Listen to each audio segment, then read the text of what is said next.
Oh,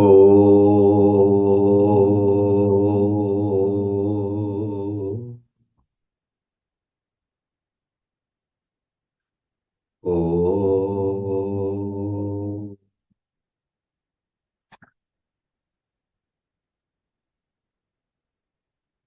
oh.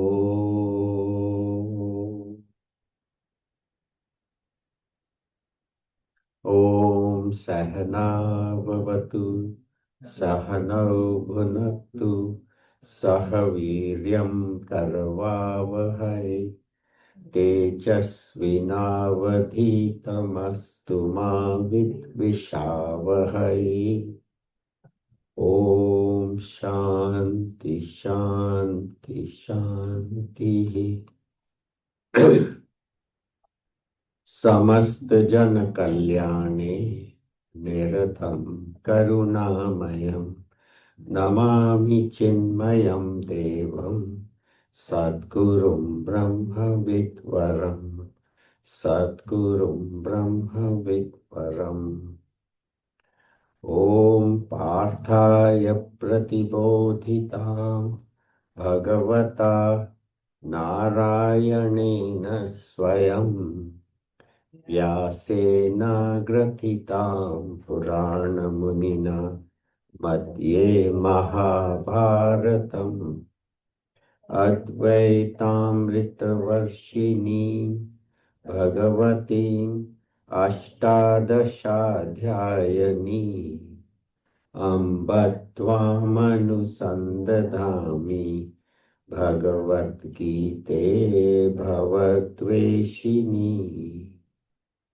यं ब्रह्मा वरुणेन्द्ररुद्रमरुतः स्तुन्वन्ति दिव्यैस्तवैः वेदैः गपदक्रमोपनिषदैः गायन्ति यं सामगाः ध्यानावस्थिततद्गतेन मनसा पश्यन्ति यं योगिनः यस्यान्तं न विदुत्सुरासुरगणा देवाय तस्मै नमः देवाय तस्मै नमः।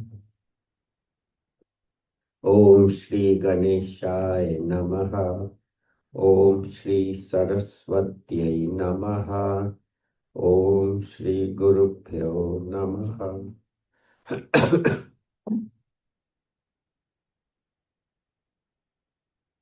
Hari Om. Happy New Year to all of you. Today we will be finishing the 5th chapter, the last 3 shlokas. And last week, actually before the holidays, we talked about how the man of wisdom functions in the world and the joy that this person experiences, Antar Rama. His joy is within, Antar Sukha. And the person experiences the light of consciousness, of knowledge, wisdom within. And he experiences Brahma Nirvanam. We had talked about that. Nirvana is the complete absence of the fire of desire.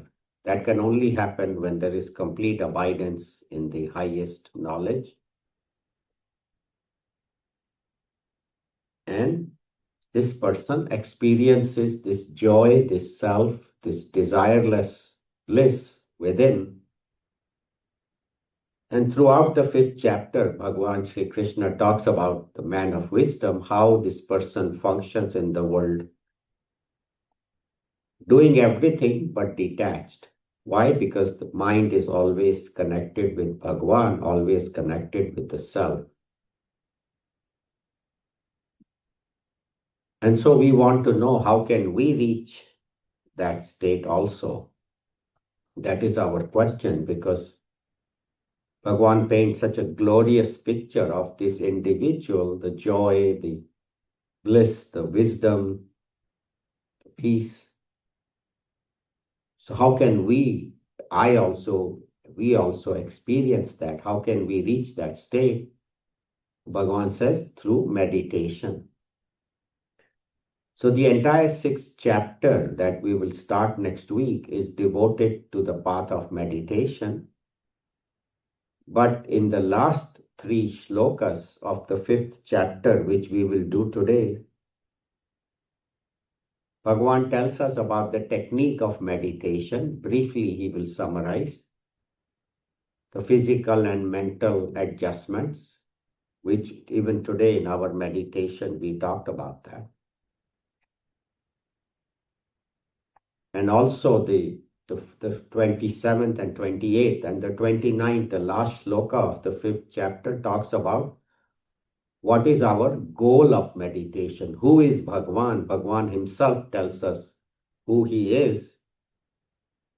And so that way we know what is that I'm contemplating, meditating upon. And then the entire sixth chapter is an expansion of these three verses today.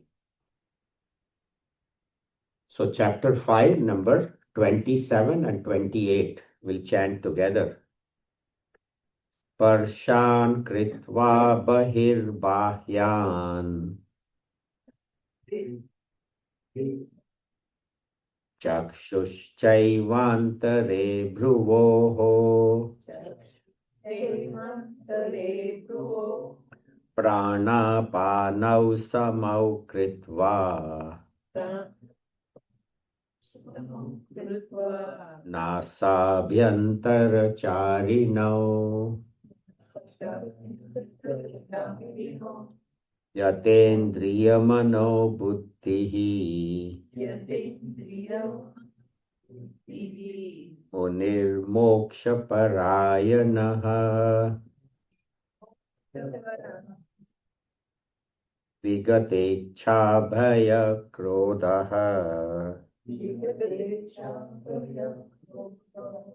Yasada mukta eva saha.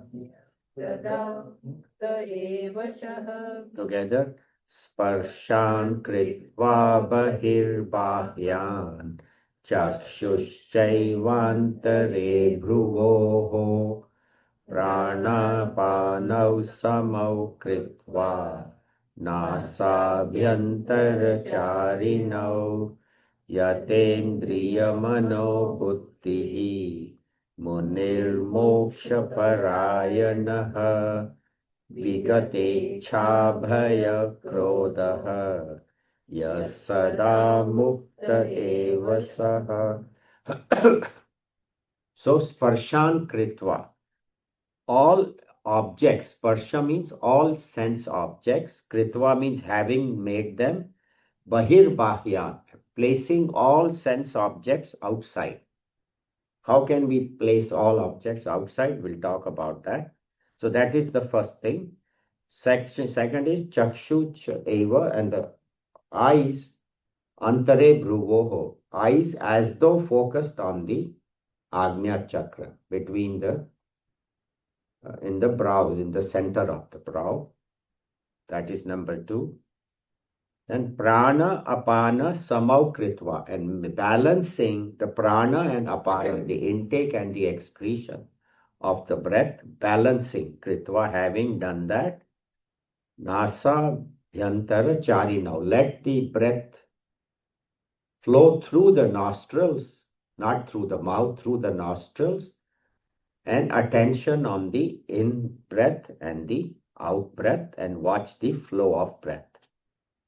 Then in the 28 he says yata indriya mana buddhi. Yata means having controlled, indriya senses, mana mind, buddhi intellect. So senses, mind and intellect controlled. Muni means the seeker of truth. Manana shila sal itisha. Manana shila sar iti muni, one who is seeking the truth, and contemplative sage is called a muni. So here muni does not mean the enlightened master, but one who is sincerely on the path. Muni sometimes is used for the wise person, but here muni is one who is moksha parayana, whose goal is moksha, who is on the path of moksha. And what are his qualities? Vigata, Ichha, Bhaya, Krodha. Gata means gone. Vigata means completely gone. Ichha, Bhaya, and Krodha. Desire, fear, and anger are completely gone. Ya sada mukta eva saha. Such a person is ever free. So let us see. So first of all is outside. How can I keep all the senses outside?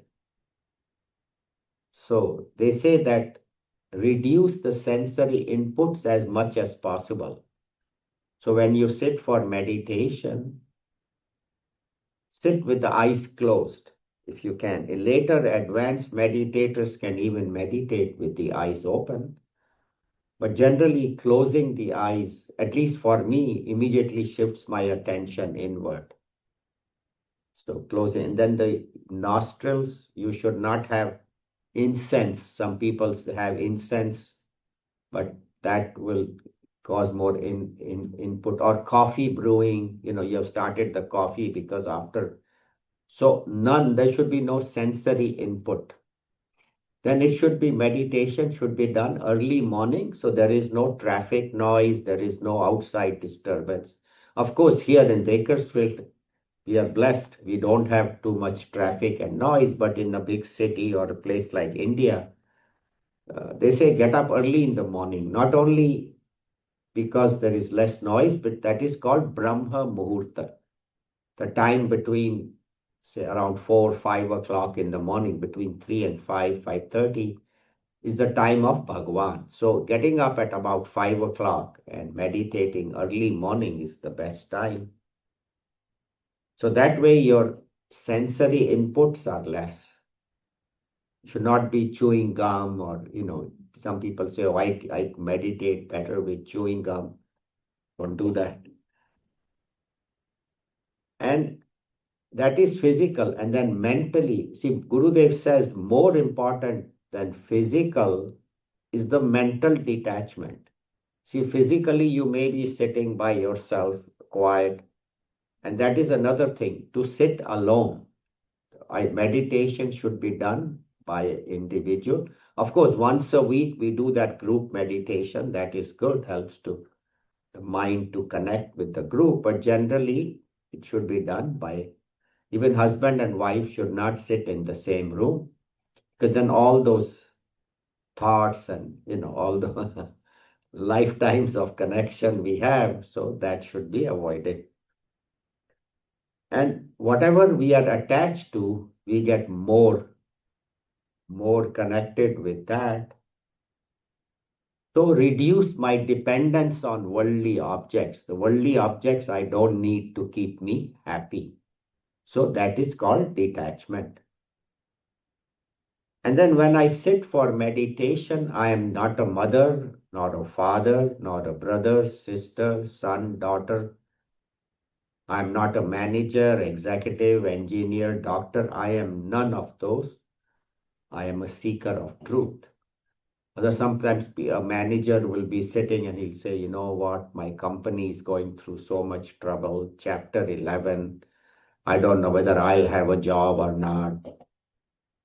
My whole branch may be closed. So that half an hour, I should not be contemplating upon the state of the company or my job. At that time, my attention should only be on Bhagwan, this Lord who is within. And it is the mind that is very important, because the mind is the one. The objects may be the same. That like there's a shop with lot of wine bottles on the window. A person who doesn't drink will walk by, but a person who loves to drink, yeah, let me go check it out if they have some new bottles in a new bottle. And soon he buys it and he's stuck. Example, they give his husband, wife, and child, all three going to the shopping mall. All three have different desires. Husband wants to check out electronics, golf clubs. Wife wants to see if there's any new saris or jewelry. And the child, he wants to see if there's any new toys, any new video games. Now they go to the same huge department store, but they go to different parts of the store. Like the man has no interest in sari, jewelry, or toys. Child has no interest in golf or clothes. Mother has no interest in toys or electronics. So, but whatever their desire is, they get more attached to that. And so the mind is the one that gets focused on this is what I want. And so one has to be very careful. Not that one does not have to have objects, but reduce my dependence on objects for happiness. And especially in meditation, my attention should be on the self. And then people ask, what is the benefit of meditation? Some of these topics we have covered and we know, but that is part of this shloka. So I'll just briefly go over. And it is said meditation helps in many ways.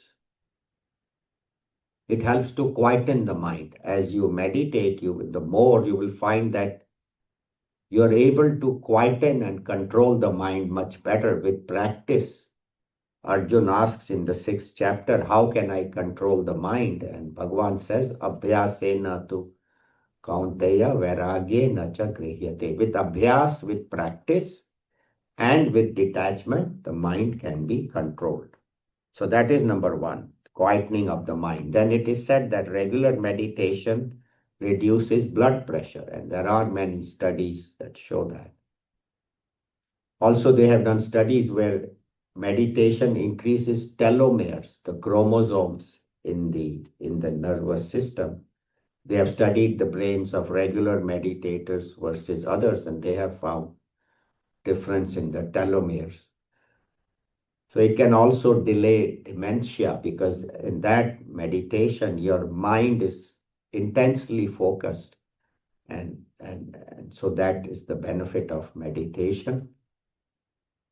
But the most important benefit of meditation is it reminds me who I am and brings me closer to the self, to the truth, to Bhagwan. So that is the biggest benefit of meditation. Then Bhagwan says, Chakshush chaiva antare bhruvoho. So focus the eyes on the middle of the forehead. So a lot of people in meditation will struggle, I have to focus on. And they end up with headaches. So the idea is not to tire yourself or to fight with your mind or focus it intensely. It just means attention. It's not tension, it is attention. So attention, you can put the attention on the forehead, in the middle of the brow, the third eye of wisdom, of the eye of Lord Shiva. You can focus on that. Some people focus on the heart chakra. We did today also meditate on the heart. Some yogis recommend putting your hands around the belly button where all the energy is. And then the people who do tantric type of meditation, where they raise up the kundalini, they focus on the lower chakras. But the kundalini meditation should not be done casually. You cannot just watch a video on YouTube and start doing that. It should be done with the guidance of a teacher. So where we focus on, it depends on your interest, but generally the forehead or the middle of the chest are the two common places where we focus on. Then the breath is very important. In fact, the breath is the main, because among all the physiological functions, we cannot control the heart or the digestion or the excretion, all those. The respiration, breathing, we have partial control. So breath and mind are very intimately connected. If you control your breath or watch your breath, you can quieten the mind. So Raman Maharishi says, Chitta Vayu Varvrat, Chit Kriya Yuta, Shakha Yordvai, Shakti Mulaka.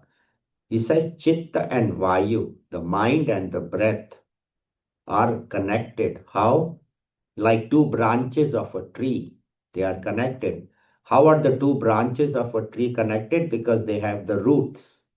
There is a common root which nourishes both the branches. So same way, the breath and the mind are both nourished by consciousness. And so he does not recommend serious pranayam. Some of the people, if they know pranayam, they can do that before meditation, like Bhastrika or Kapalbhati. But again, that should not be learned from the internet. You cannot watch some yogi on YouTube, do it, and then start doing it yourself. These advanced pranayam should be again learned live from a teacher, and the teacher should guide you, and because it can cause difficulties. But breath observation is what we do when we do Anulom Vilom, where you are not controlling the breath, but you are just observing the breath and slowly breathing in and out.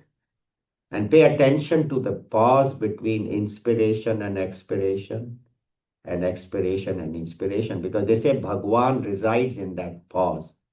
The pause between breath, the pause between two thoughts, or the gap between the leaves. So focus on that. Focus on the gap between the leaves when you're sitting out in nature or sitting by yourself. See the gap between the thoughts or between the breath. So breath observation is a very powerful means to relax the mind. And doing that before meditation helps. And then we relax the body. Again, that is very beneficial, because when your mind is tense, your body becomes tense. Your hands, the blood pressure goes up, heart rate goes up, your hands become stiff. When you're angry, your fist, but when you relax the body, it relaxes the mind. So we consciously do that from the toes all the way to the head, relax.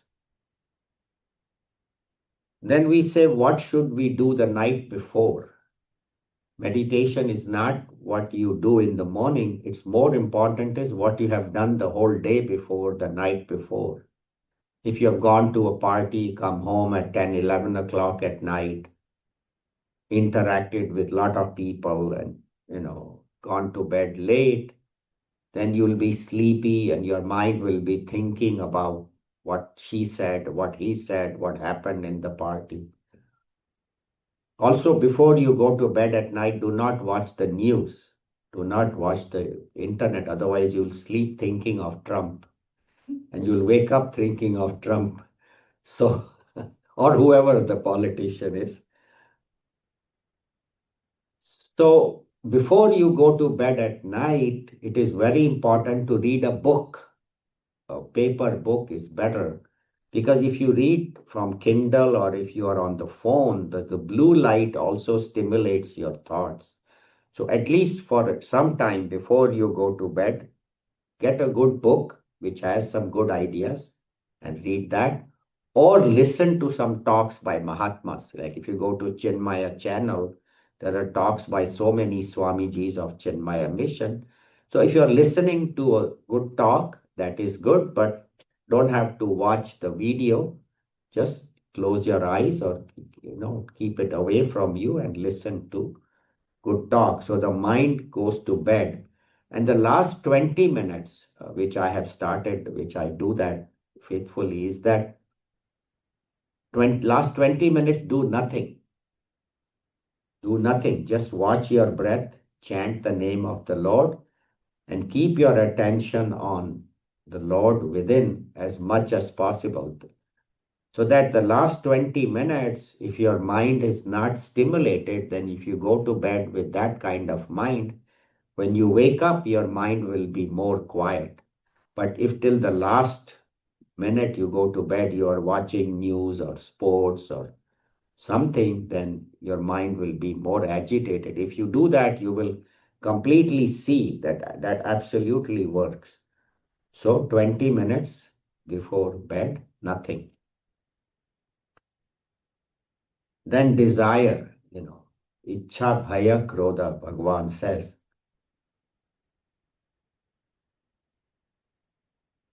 Why is desire criticized in all our scriptures?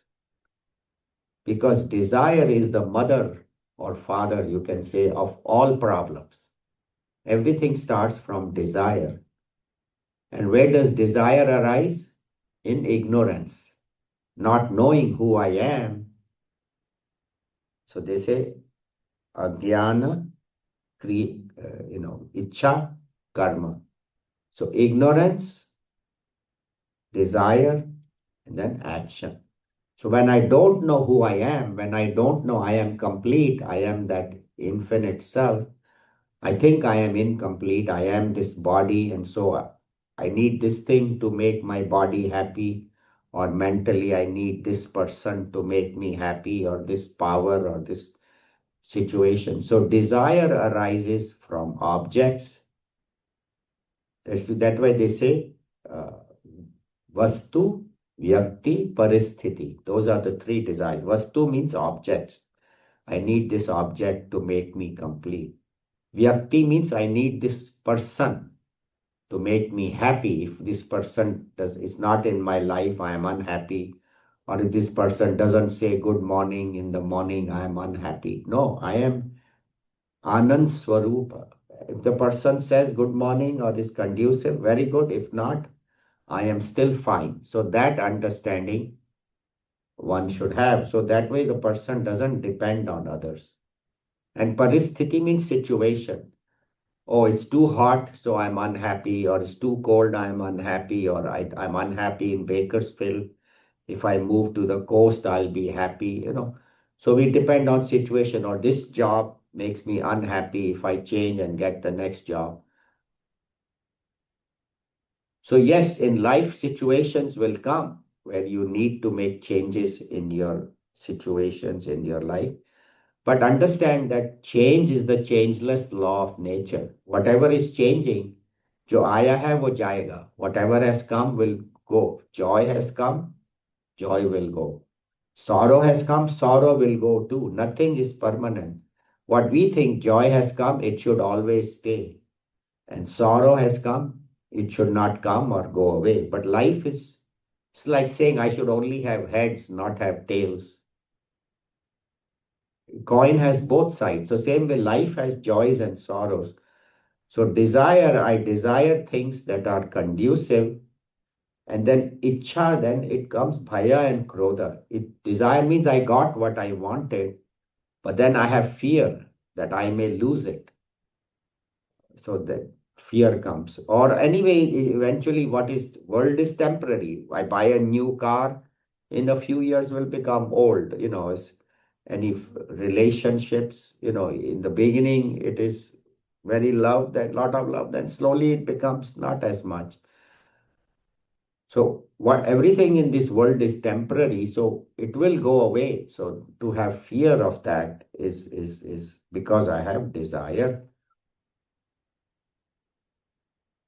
And then also desire leads to jealousy. If somebody has more than me, I'm jealous. Or if I greed, so desire leads to fear, greed, jealousy.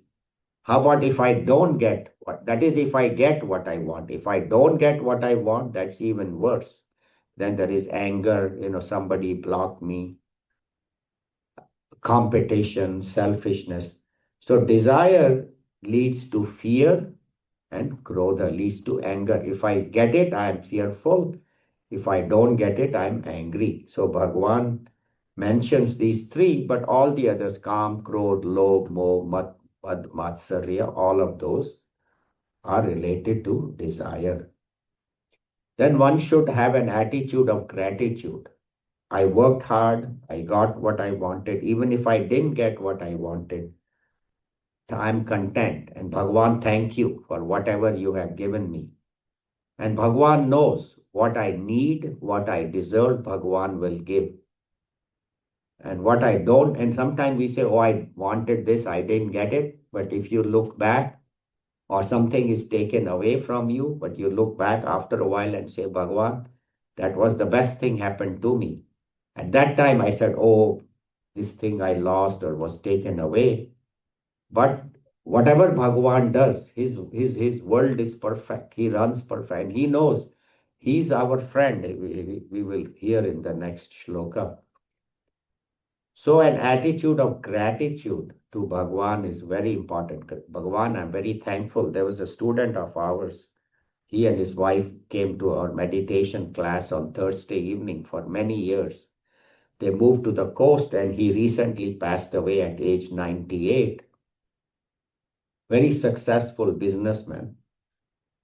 And every morning he would start his meditation with an attitude of gratitude. For 5 minutes, he would sit and think about things to be grateful. He had picked that up from one of the talks that we had arranged at our house. And so he used to do that. And he says that the moment you start with gratitude to Bhagwan, to Guru, to the rishis, your mind becomes full of, becomes complete. So gratitude creates a lot of positive emotion. So get up with an attitude of gratitude. And then raga dvesha, likes and dislikes. See, when we sit for meditation, we may not think about things we like, but things we dislike definitely will come. Last night I saw her in the party and I look at her. She was so rude. She was so arrogant. And look at her. She was walking. So the one you dislike will definitely come. Or you are sitting for meditation and you're saying Ram, Ram, Ram, Ram, Ram. And then you say, you know that Ramchandran is a crook. He's a thief. 6 months ago, he borrowed $100 and he said he'll give it. 6 mahina ho gaya. 1 week he said he will return. So for the next half an hour, you are meditating instead of Ram on Ramchandran and your $100. So they say reduce your raga dvesha. Do not have excessive likes for something or excessive dislike. If you excessively like something also, then your mind. So the idea is my mind should be on the self, on Bhagwan, less on things.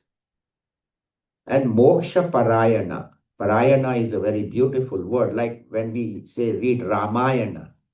What is Ram? Ramayana is Bhagwan Ram's journey. Bhagwan's Ram's journey.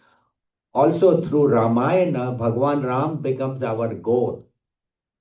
So Ramayana is the means, Ramayana is the goal, Ramayana is the path to Bhagwan Ram. So Moksha Parayana, Parayana means that for this yogi who is sitting for meditation, Moksha alone is his path, his means and his goal. So his purpose in life is to reach moksha. His goal is to reach moksha. And his path is also moksha. So moksha parayana means this person knows that my goal in this life is moksha. What is moksha? We talked last week, what we call as Brahma Nirvanam, which is the complete freedom. We say, oh, I am free. I am free. I live in a free country. I can vote for who I want. I can criticize. I can write on the internet about, but that freedom, political freedom is one, but the true freedom is where nothing in this world can affect me. Nothing in this world is more important than Bhagwan. So that's why they say Bhagwan alone should be the goal. Moksha alone should be the goal, not, I want this, and also I want God. It says, no, that's not going to work. You have to make me your primary goal. So for this individual, moksha alone is the goal. Just as a person who goes to medical or law school or engineering for next several years, that alone is my goal. So same way, such a person should have moksha, freedom, and enlightenment as his goal. And shuddhi, purity of mind is very important. So how can my mind becomes pure? By getting it free of anger, rag, dvesh, likes and dislikes, anger, greed, jealousy, hatred, kama, krodha, mada, lo, moha, matsarya, all those negativities I have to remove. And that is called a pure mind. A pure mind is which is free of negativities, free of anger, is calm and peaceful under all situations. One of the very important qualities for a spiritual seeker. Of course, they are all important. Sadhan, Chatushtaya, Vivek, Vairagya, Shat Sampatti. All of you know that. So I won't repeat that. But one of the very important qualities is Mumukshutva. Mumukshutva means बहुत हो गया. How many years am I going to live this kind of life? How many lifetimes? 8.4 million births I've gone through. And then I've got this human body, this human intellect. So enough is enough. Now my goal is Bhagwan. Whatever time I have left, it could be 1 year, 5 years, 10 years, 20 years, doesn't matter. But whatever time I have left, I'm going to devote that time to Bhagwan, to knowing Bhagwan, chanting his name, doing japa, doing some puja, regular study, regular meditation, doing some service. So all the paths of spiritual growth I should have, karma yoga, bhakti, gyan, and dhyan, all four.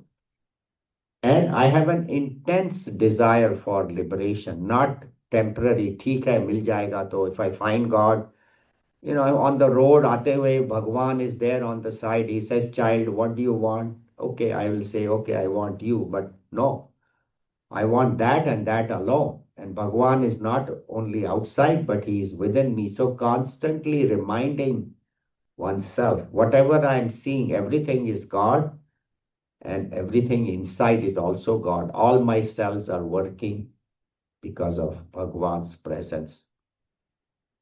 And then one should do regular sadhana. Regular practice is very, very important. All of those points are on the board, are also on the WhatsApp in the picture. These points that we have covered. So sadhana, there are two kinds of sadhana, Bahirang and Antarang sadhana.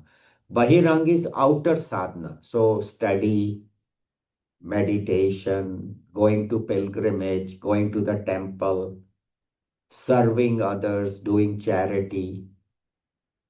All those are outer sadhanas, and those help, going to holy places, all those things. Bahirang sadhana, doing puja and all. What is Antarang sadhana? What is internal? Shravana, Manana, Nididhyasana. All of us have heard those terms. Just very briefly, Shravana means listening to the teacher, listening to Puja Gurudev or other Mahatmas. Listening could be on the YouTube, internet, or could be on reading good books written by Mahatmas. Puja Gurudev has written commentaries on the whole Bhagavad Gita, Upanishads, so many. So listening with attention and absorb what we have heard, that is Shravana. Then Manana is to contemplate upon this. Shravana removes ignorance, Manana will remove doubts. They say, oh, you are that Brahman. How can I be that? I am just a useless individual. I am nobody. I am nothing. I am not that Brahman. So those doubts can be removed by Manan, by contemplating upon the teachings of the Mahatmas, of the Upanishads, of the Rishis. And then Nididhyasana is meditating and abiding in that knowledge that I am that. So these three are sequential. First you hear, then you contemplate, and then you meditate upon it, and you abide in that knowledge, where all the time I have this clear understanding. And if any doubts come, any problems come, what does Bhagavad Gita say about it? What do the Rishis in the Upanishad say about it? What does Bhagwan Sri Krishna says about it? So clarity of knowledge and firm abidance in the truth. So they say clear knowledge and pure heart. Intellect should have clear knowledge, mind should have purity. So when all this is done and all these techniques are practiced, then our meditation will be fruitful. So the 6th chapter, Bhagwan will expand on it, and there are many other topics in the 6th chapter, not only technique of meditation, but a lot of other points are covered in the 6th chapter. How one meditator should live, what should they do, all that is covered. And that we will start from next week. So briefly, we have summarized the technique of meditation and obstacles, what come, and how to overcome them. Then Bhagwan says, you contemplate upon me, meditate upon me. Bhagwan Sri Krishna says, so who is this me that Bhagwan is talking about? Who am I? Bhagwan has himself given his introduction to us. So we'll do shloka number 29. Bhoktaram yajna tapasam sarvaloka maheshwaram suhridam sarvabhutanam Yatva mam shantim richati Bhoktaram yajna tapasam Sarvaloka maheshwaram Suhridam sarvabhutanam Nyatva mam shantim richati. So he says, who am I?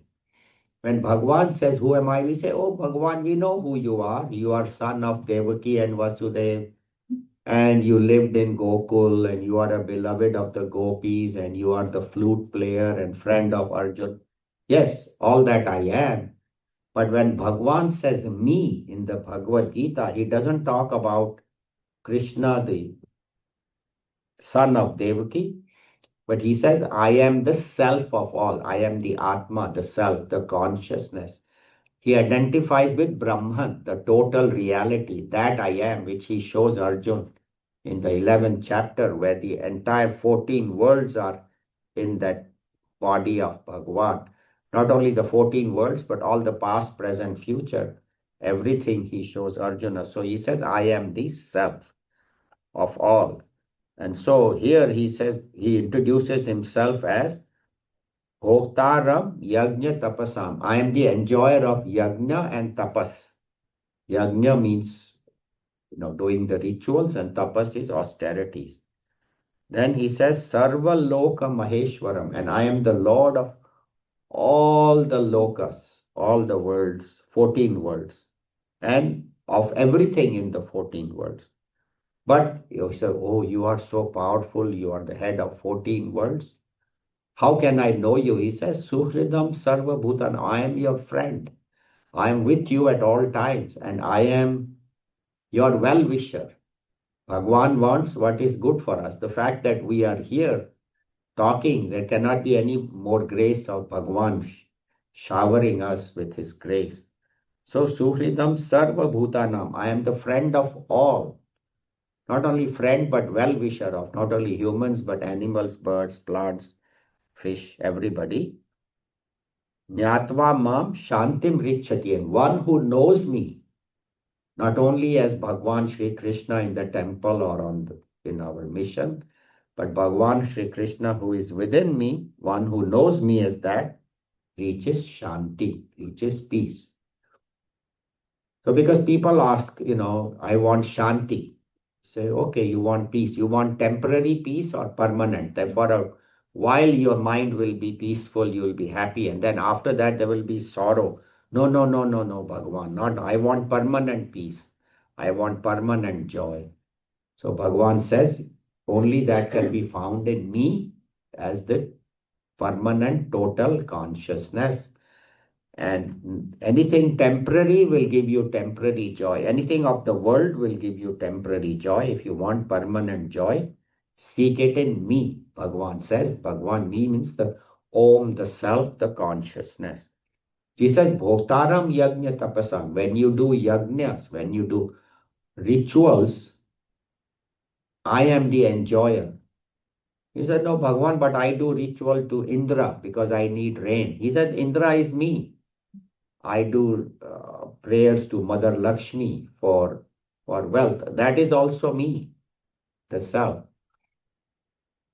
So anything that we need, I am and the rituals can be desired or desireless. You can do rituals with a particular desire. I want this or that. I'm not getting a child, like Dashrath Maharaj did yajna and he got 4 sons. from the payasam. So any desires you get come from me, Bhagavan says. You may think it came from yajna, from this, but I am the giver of all desires. And better than desire yajna is desireless yajna. We just finished Mundak Upanishad. And it is said that when you do yajna with a particular desire, you will get that desire. You maybe want a child, you want your business to succeed, or you want to go to heaven. Even that you will get. But again, that is temporary desire. You're sitting in heaven watching a dance, and slowly your meter is ticking, credit card slowly is getting less. The moment it becomes zero, they kick you out. In the middle of the dance, you say, Arey, I couldn't watch Menka's dance. You're out, you're kicked out. And you go crying and you are born in some mother's womb. Arey, now I'm back. That's why child cries. So, Arey, again, I have to go through this whole life. So that's why they say, don't hope for more births, hope for birthlessness. So, but desirelessness, Mundak Upanishad says, when yajnas are done without desire, then they lead us to the higher. And tapas also, when we do austerities, it should be done with that idea. When I'm fasting, and for whatever reason, say you are doing fasting for Ekadashi or Lord Shiva or Mother or whatever. So at that time, I should not be thinking of food. I should be thinking of God, not what am I going to eat after my fast. I break my fast at 7 or 8 p.m. I should be thinking of God. So he says that also. Some people do Karwa Chauth for the birth, for the health of the husband. But again, that husband, I see Bhagwan in that husband. So that should be the purpose. And he says, so when you do yajna, when you do tapas, and the third is dana in 18th chapter, three things, yajna, tapas, dan, is not mentioned here. Bhagwan mentions in the 18th chapter. When you do charity, then also Bhagwan is the giver. He is giving through me. And when I receive something, Bhagwan has given it to me. Even when you get a gift, you should be thankful to the person, but also to God. Talking about gift, there were these two boys, 8 and 10-year-old, and they were visiting their grandparents. It was the first week of December. Christmas was going to come. And at night, the 8-year-old boy says loudly, God, give me a bicycle. God, give me a laptop. God, give me a trip to Disneyland. He's shouting loudly. So the 10-year-old says, why are you shouting? God is not deaf. He said, yeah, God is not deaf, but grandma is deaf. So, but he knew that God is the giver. Then people get siddhis, powers. Again, meditation and all this should not be done for getting any powers, because siddhis again take away your mind. That's why they say the greatest siddhi, Raman Maharishi says in his teachings, greatest siddhi is to know yourself. Who am I? That is the greatest siddhi. And yajna, dan, and tapas remove three kinds of sorrows. See, we have three kinds of sorrows, right? Adi Daivik, which comes from the divine forces. Adi Bhautik comes from surroundings, and Adhyatmik comes from within. So yajna, dana, and tapas remove the three kinds of. So doing yajna removes Adi Daivik from the higher. Dana removes from Adi Bhautik. By giving charity, all the Adi Bhautik sorrows are go away. And tapas removes Adhyatmik, the inner sorrows. So that's why doing these three kinds of yajna, dana, tapas removes all sorrows. And God is said to be the God. They have that. God, G, generator, organizer, and destroyer. So generator means he's Brahmaji, he's the creator of this whole universe. O, organizer, he's Bhagwan Vishnu. So he's Bhagwan Brahmaji, he's Bhagwan Vishnu. And D means he's Lord Shiva. Shiva is, we think of destroyer. It's not destroy, he's the recycler. Things that are no longer required are removed. Like a building is very old and broken down, you destroy that and make a nice new skyscraper. Or a flower gets destroyed to become the fruit when it gets pollinated. Fruit dies to become a seed. Seed dies to become another plant. So all that recycling that is happening, and whatever is not required has to be removed. If that was not there, dinosaurs would still be there. If dinosaurs were still there, if the comet had not come and destroyed the whole earth, we would still have only dinosaurs. There would be no humans, there would be no progress. So the old has to be removed. Also, if we say, well, why do people die? But if my father, grandfather, great grandfather, great great grandfather, they're all still living. 150 years old, great great grandfather is sitting in, lying down in one corner, contracture, and what kind of life is that? Everybody has to go, so that is Lord Shiva. So God is all three, but he's not difficult to approach. He says, I'm not only God of this, but I'm God of all the 14 worlds. 14 log tumhari shakha. Your power extends in all 14 worlds, all the gods in heaven and the patal, all the lower worlds, everything I am the Lord of. Oh, you must be very difficult to approach. Here in this world, even the ordinary congressman, there's like, what, 200 some House members and 50 senators, 100 senators, 50 for two for each state. To approach them is so difficult. To know a senator, you say, oh, congressman, you have to give him donation and work for him in his election and do fundraisers. And then people say, you know what, I know the congressman, I know the senator. He's ordinary, one out of 400 House and one out of 100 senators. And say he knows the president. Array, president is one out of 150 countries. One country, the president is there and he thinks he's very great. One out of 150 countries. And Earth is nothing. It's a small dot in the entire universe. There's billions of planets, much bigger than our sun. Our sun is a medium-sized star. There's a billions of stars, billions of planets. How many, we don't know. How many others have life? Who are we? We are one little dot. Earth is one little dot, and in this one little dot, I am. So we think that God should be very difficult. God says, no, I am with you. I am with you at all times. Moko kahan dhoonde re bande, main to tere saath mein. He said, I am right with you at all times. He says, just turn within and तुरंत ही मिली हूं पल भर की तलाश में मैं सब सांसों की सांस में Kabir Das ji says I am the breath of every breath. I am right within you as life, as consciousness, and I am your friend. I am your well-wisher. Even when things are not going well, you have to look back that is for my correction, for my improvement. So any problems come, don't blame Bhagwan. Accept it as his prasad, even when things are not going well. Because we say, oh, if I love God, and they say you should be God loving, not be God fearing, develop a relationship of love with God.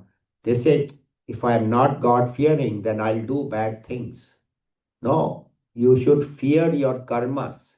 You don't have to fear God. God is all love, compassion. Fear your karmas. If you do wrong karmas, you will get wrong karma phala.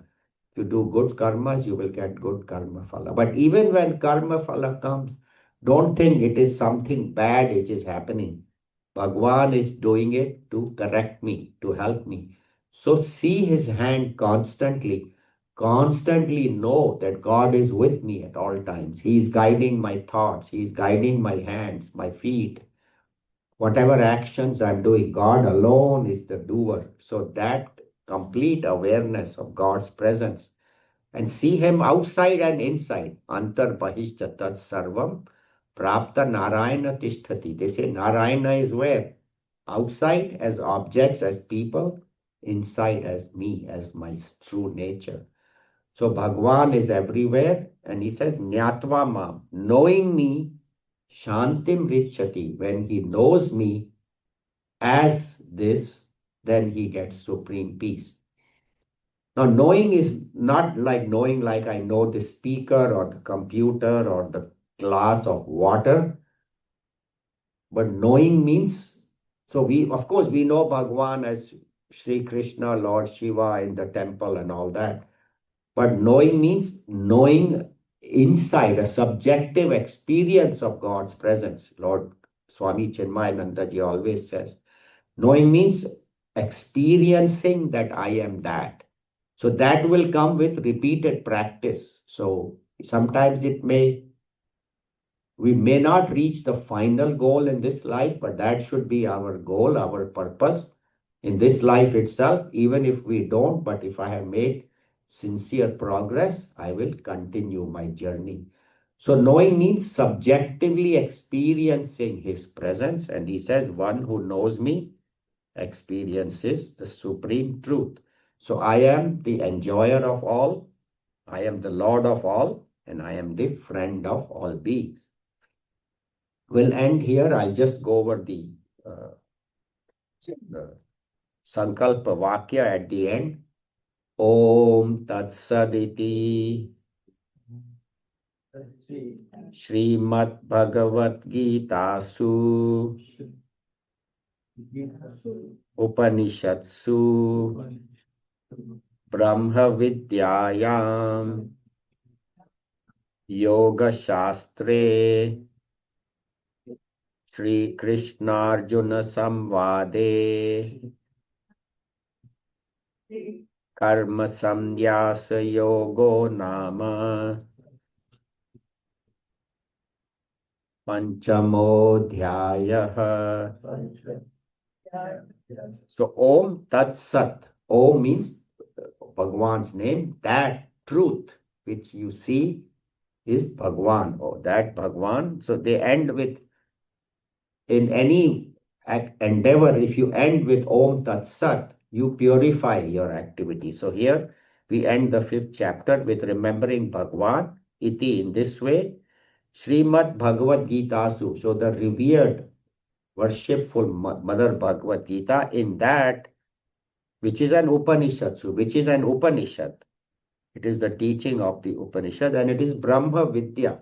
It is the highest knowledge, takes us to Brahman, and Yoga Shastra, and it is also how we can apply the knowledge in our life. So that's why Gita is a complete scripture, because it's not only the knowledge, but the practical application. And where does it appear? Krishna Arjuna Samvade. The dialogue between Bhagwan Sri Krishna and Arjuna. And what is the name of the chapter? Karma Sannyasa Yogo Nama, the yoga of renunciation of activities, and it is the 5th chapter. So we'll end here with the 5th chapter, where we remember Bhagavan. Om Sarve Bhavantu Sukhinah, Sarve Santu Niramayaha, Sarve Bhadrani Pashyantu, Ma Kaschid Dukha Bhag Bhave. Om Shanti Shanti Shanti. Harihi Om Shri Gurubhyo Namaha. Harihi Om. Thank you very much. Hari Om.